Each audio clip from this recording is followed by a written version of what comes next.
On the streets of Utrecht, Dutch politician Alexander Pechtold is campaigning for a yes vote in an unusual referendum.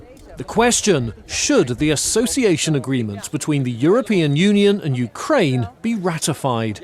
The agreement provides for closer political and economic ties and was the main demand of the mass protests that toppled the Ukrainian government in 2014. A country to the borders of the European Union wants to have the same standards, the same values, and I think that that country, bigger than France, with 45 million inhabitants, should deserve the same rights as we have.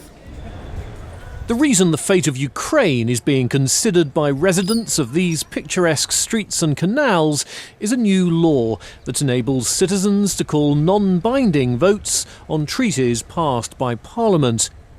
This is the first time the law has been used, following an online petition by Eurosceptic activists based here at the Red Cap, a club in Amsterdam.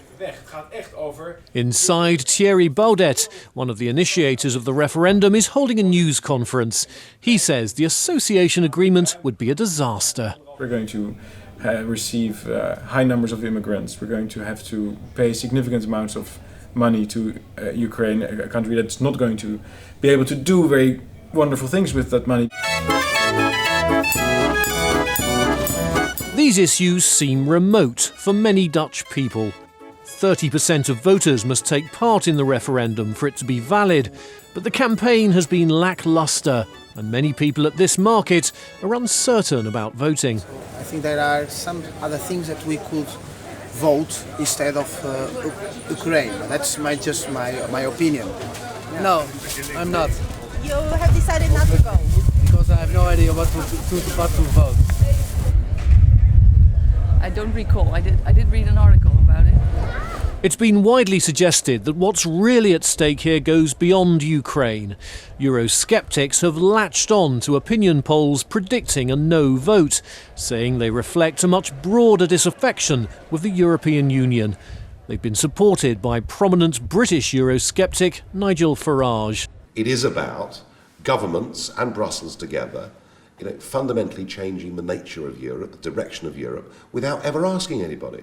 So a no vote here is a cry of listen to us, but it's also a message that says we're going in the wrong direction. So I think if the opinion polls are right, then the result here on Wednesday will be significant. But it's also about result. Again, please come and vote yes.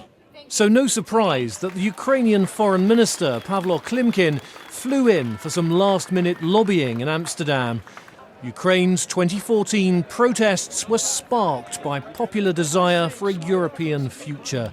But that may now be jeopardised by Dutch voters. Nee, nee, nee! Nee, nee, nee! Nee, nee, nee!